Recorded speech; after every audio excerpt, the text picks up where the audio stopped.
लोग शिकायत करते हैं कि हम कितना भी कमा ले लेकिन पैसा हमारे पास टिकता ही नहीं।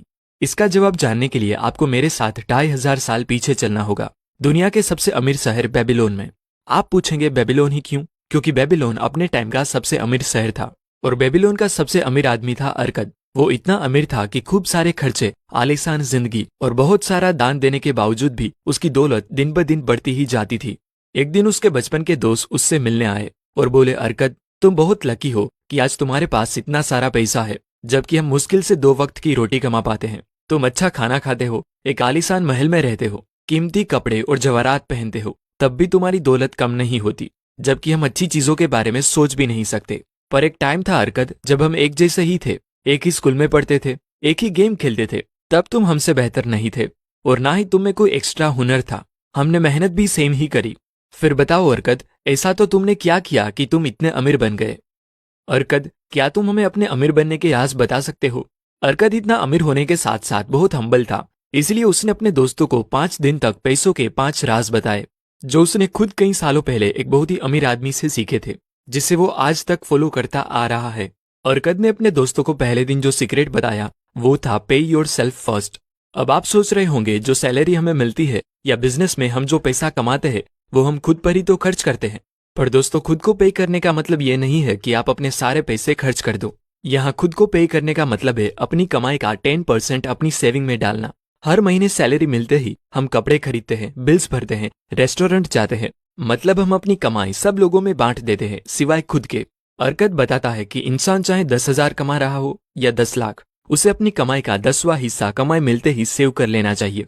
और ऐसा उसे तब से शुरू कर देना चाहिए जब से वो कमाना शुरू कर दे। आप जो एक हिस्सा सेव करते हो उसको सही जगह इन्वेस्ट करके उस एक हिस्से से बहुत सारा और पैसा बनाया जा सकता है। इतना पैसा कि आप जितना मर्जी खर्च करें, आपका अकाउंट कभी खाली ना हो। पर कई लोग कहते हैं कि ये 10% सेव करना बहुत ही मुश्किल है, इतना पैसा तो बचता ही नहीं। इसका जवाब है अरकद के सेकंड प्रिंसिपल में, जो है लीव बिलो योर मीन्स। मेरा एक दोस्त हर 6 महीने में अपनी गाड़ी बदल देता है। उसका मानना है कि वो इस तरह से लेटेस्ट टेक्नोलॉजी का यूज कर रहा है, जबकि लोन की ईएमआई उसे हमेशा परेशान करती है। हमें अपनी जरूरत और इच्छाओं के बीच फर्क समझना चाहिए। ज्यादातर लोग पार्किंसंस लॉ का शिकार होते हैं, जो कहता है कि हमारी कमाई के हिसाब से हमारे खर्चे मैच हो जाते हैं। अगर आप अपने खर्चों और लाइफस्टाइल के बारे में सोचना शुरू करें तो आपको कुछ ऐसे खर्च जरूर मिल जाएंगे जिसे पूरी तरह से खत्म या कम किया जा सकता है। जब हमारी सैलरी 20,000 होती है तब हमारा घर ठीक से चल जाता है। जब हमारी सैलरी 20,000 होती है तब हमारा घर ठीक से चल जाता है और हम सोचते हैं कि जब हमारी सैलरी 50,000 होगी तब हम सेविंग करेंगे। लेकिन जब हमारी सैलरी बढ़कर 50,000 होती है तब भी हम सेविंग्स नहीं कर पाते।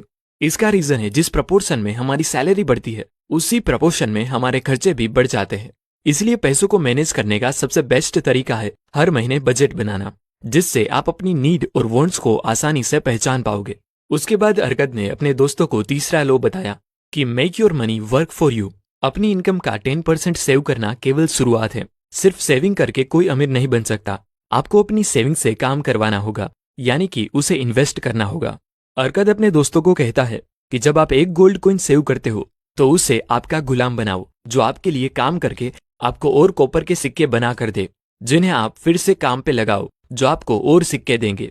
यानी अपनी सेविंग्स को इन्वेस्ट करो और उस इन्वेस्टमेंट के प्रॉफिट को भी फिर से इन्वेस्ट करते जाओ। चौथे दिन अरकद ने अपने दोस्तों को इन्वेस्टमेंट का एक बहुत ही इंपॉर्टेंट लॉ बताया, जो था प्रोटेक्ट योर कैपिटल। बेबीलोन शहर कई सालों तक अमीर इसलिए बना रहा क्योंकि उसने अपने पूरे शहर को बड़ी बड़ी दीवारों से प्रोटेक्ट किया हुआ था। सिमिलरली अरकद कहता है कि इन्वेस्टमेंट का सबसे पहला और इम्पोर्टेंट रूल है अपने प्रिंसिपल अमाउंट की सेफ्टी।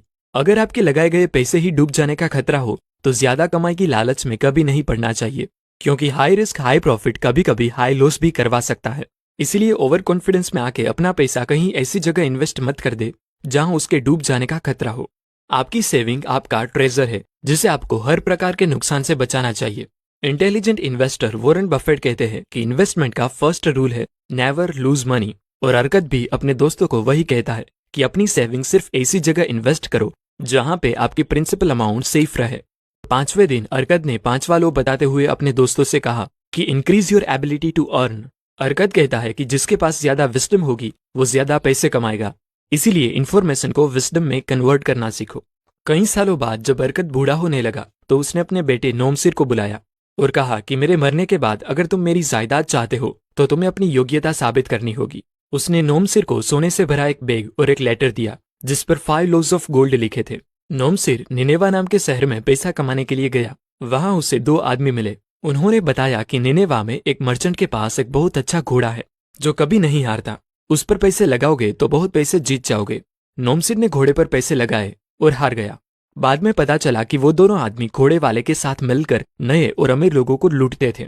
फिर एक दिन एक आदमी ने बताया कि एक दुकान का मालिक मर गया है, उसकी दुकान बहुत सस्ते में बिक रही है, उसको खरीद लोगे तो काफी मुनाफा होगा। नोमसिर ने वो दुकान खरीद ली, लेकिन दुकान चलाने का कोई एक्सपीरियंस ना होने के कारण उसको काफी नुकसान हुआ। फिर एक दिन उसने वो लेटर देखा जिसपे अरकत ने 5 लोव्स ऑफ गोल्ड लिख कर दिए थे। उसमें लिखा था कि अपनी अर्निंग का 10वां हिस्सा फ्यूचर के लिए बचा के रखो, अपनी सेविंग को बुद्धिमत्ता के साथ काम पर लगाओ, केवल एक्सपर्ट और बुद्धिमान व्यक्ति से ही एडवाइस लो, जिस बिजनेस की समझ ना हो उसमें इन्वेस्ट मत करो, ज्यादा कमाने के चक्कर में ज्यादा रिस्की और गैम्बलिंग वाले बिजनेस में मत पड़ो। नोमसिर ने सोचा कि अगर वो इस लेटर को पहले पढ़ता तो अपने पैसे नहीं गंवाता, लेकिन लेटर पढ़ने के बाद नोमसिर ने मेहनत के साथ काम करना शुरू किया। पहले उसने कुछ कॉपर के सिक्के बचाना स्टार्ट किया। उसने अपने खर्चे काफी कम कर दिए। एक दिन एक आदमी ने उसे इन्वेस्टमेंट का प्रपोजल दिया, पर नोमसिर ने कहा कि वो अपने पैसे पहले ही गंवा चुका है, अब वो और पैसे खोना नहीं चाहता। तब उस आदमी ने अपना प्लान बताया कि किले की दीवारें लगभग बन चुकी है और कुछ ही दिनों में राजा को गेट के लिए ब्रोंज की जरूरत होगी। हम दूसरे शहर से ब्रोंज लाकर इकट्ठा कर लेते हैं और राजा को अच्छी कीमत पर बेच देंगे। राजा ने हमसे नहीं खरीदा तब भी हमारे पास ब्रोंज होगा, उसको हम मार्केट में बेचकर भी प्रॉफिट कमा लेंगे। नोमसिर ने थर्ड लॉ के बारे में सोचा और अपना पैसा दे दिया। जैसा उसने सोचा था वैसा ही हुआ। उस बिजनेस में उनको काफी मुनाफा हुआ। नोमसिर ने कुछ ऐसे ही प्लानिंग करके कई और बिजनेस किए और काफी पैसा कमा लिया। कुछ सालों के बाद वो अरकत के पास वापस लौटा और अपनी कहानी सुनाई। उसने अरकत से कहा, पिताजी मैं आपको सोने से भरा एक बैग देता हूँ जो आपने मुझे दिया था, और 2 बैग सोना और देता हूँ उस लेटर के लिए जो आपने मुझे दिया था, क्योंकि उस विजडम के बिना पैसा नहीं कमाया जा सकता। अरकत ने नोमसिर को गले लगा लिया और कहा, अब तुम सही मायने में मेरी दौलत के हकदार हो। इस तरह अरकत ने अपने दोस्तों से लेकर अपने बेटे को पैसे के प्रिंसिपल सिखाए। कुछ साल बाद बेबीलोन के राजा चिंता में थे और अपने मंत्रियों से कहने लगे कि इस शहर में क्यों इतने ज्यादा लोग गरीब हैं। हमारे शहर में वैसे पैसों की कोई कमी नहीं है, लेकिन फिर भी क्यों इन लोगों के पास पैसे नहीं टिकते। मंत्रियों ने कहा, महाराज लोगों में पैसों की समझ कम है, क्या हम अरकत की मदद ले सकते हैं ताकि वो अपना नॉलेज सब में बांटे, जैसे उसने अपने दोस्तों की मदद की थी। अरकत ने इस प्रस्ताव को मंजूर किया और बहुत से लोगों को एक बहुत बड़े हॉल में इकट्ठा किया और कहा कि दोस्तों, मेरे सारे एक्सपीरियंस को मिलाकर मैंने पैसों की प्रॉब्लम से बाहर आने के 5 प्रिंसिपल्स तैयार किए हैं। ध्यान से सुनना। पहला नियम, अपनी पर्स को बड़ा करो, हर 10 सिक्कों में से सिर्फ 9 सिक्के ही खर्च करो। दूसरा, अपनी आदतों को समझो और देखो कि आप कहाँ बेफिजूल खर्चे कर रहे हो और उससे बचो। तीसरा, पैसों को काम पर लगाओ। तुमने पैसा सेव कर लिया है और खर्चा भी कम हो गया है, तो अब इन्वेस्ट करना शुरू करो, मल्टीप्लाई करो अपने पैसों को। चौथा, अपने पैसों को प्रोटेक्ट करो। इन्वेस्ट करना मतलब ये नहीं कि आप कहीं भी बिना सोचे समझे पैसा लगा दो, पूरा रिसर्च करो और तभी आगे बढ़ो। 5वां और आखिरी नियम, अपनी कमाने की एबिलिटी बढ़ाओ, क्योंकि जितना तुम कमाओगे उतना तुम इन्वेस्ट कर पाओगे। सो मेरे दोस्तों, जाओ और ये 5 चीजों को फॉलो करो।